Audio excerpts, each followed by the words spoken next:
Je m'appelle Francis Kurdian, je suis compositeur de parfums. Ça fait 20 ans que j'imagine des histoires pour des marques, des histoires olfactives. Le métier de parfumeur, c'est comme si on était un peintre et qu'on plaçait tous les éléments.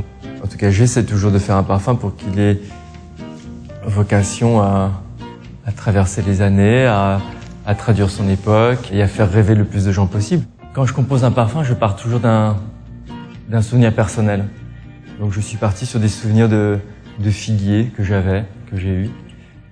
Dans ma carrière de parfumeur et dans mon vécu olfactif, le figuier est quelque chose qui est venu très tard. J'ai toujours senti des accords figuiers dans les produits du marché, mais finalement c'est assez récent. Je pense que ça doit faire à peu près 5 ou 6 ans que j'ai vraiment senti pour la première fois l'odeur d'un figuier.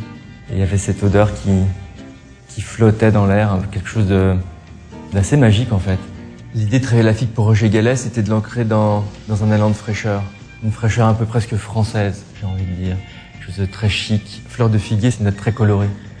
Un peu comme quand le soleil tape sur la Méditerranée et qu'il y a ces reflets un peu où d'un coup il y a une couleur qui change avec le soleil. Fleur de figuier, c'est à la fois la mandarine, c'est la fleur du mandarinier pour prolonger son effet dans la fraîcheur. La graine de carvi qui va apporter le petit croquant du pépin de la figue.